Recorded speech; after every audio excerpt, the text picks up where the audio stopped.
Demenovská ľadová jaskyňa. Vchod do jaskyne leží v nadmorskej výške 840 metrov, asi 90 metrov nad dnom doliny. Jej ľadová výplň vznikla pravdepodobne pred 400 až 500 rokmi. Ľadová výplň sa vyskytuje v spodných častiach jaskyne, najmä v kmeťovom dóme. Zastúpený je podľahový ľad, ľadové stĺpy, stalaktity či stalagmity. Demenovská ľadová jaskyňa je známa nálezmi kostí medveďa jaskyného, ktoré ľudia v 18. storočí považovali za dračie pozostatky. Podľa toho túto jaskyňu nazývali dračia jaskyňa.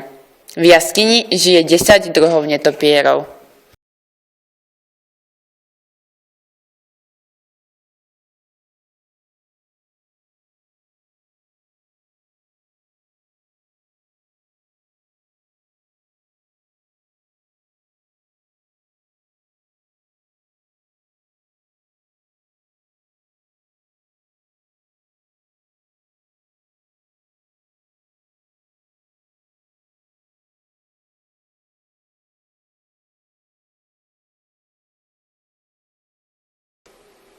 Pribylina.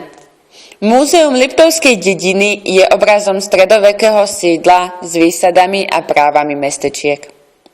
Okrem drevených, obytných a hospodárskych stavieb, reprezentujúcich typické znaky ľudového staviteľstva, roľníckych a remeselníckych vrstiev, sú tu aj dva vzácne stredoveké kamenné objekty, a to goticko-renesančný kaštiel z Parížoviec a ranogotický kostol Panny Márie z obce Liptovská Mara, a to zo 14.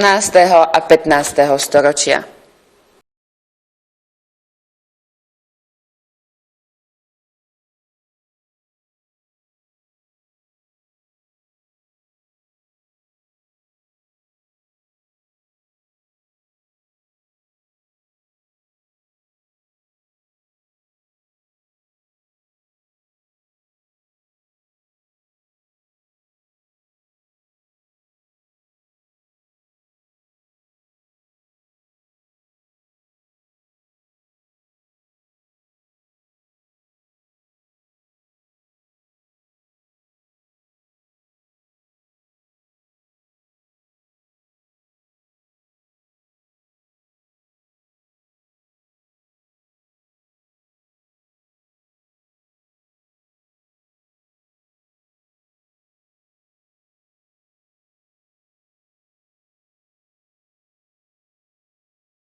Vlkolínec. Dedinku Vlkolínec považujeme za najzachovalejšiu rezerváciu ľudovej architektúry na Slovensku. Čisto drevená obec bola od roku 1977 pamiatková rezervácia ľudovej architektúry. V decembri 1993 bola zapísaná do zoznamu Svetového prírodného a kultúrneho dedičstva UNESCO. Všetkých vás srdečne pozývame na sledovanie krátkej ukážky z ľudových tradícií vo Vlkolínci.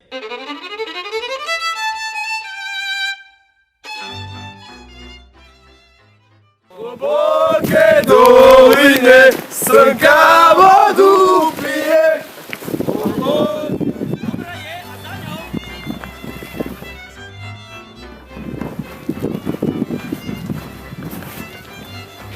A čo vy tu mládenci? Prišli sme ťa vyšívať, čo Nadia? Aby si bola pekná a zdravá dievčina. To keď ste ma tak pekne vyšívali, poďte, aspoň vám ulejem. Šmárik maličký, raz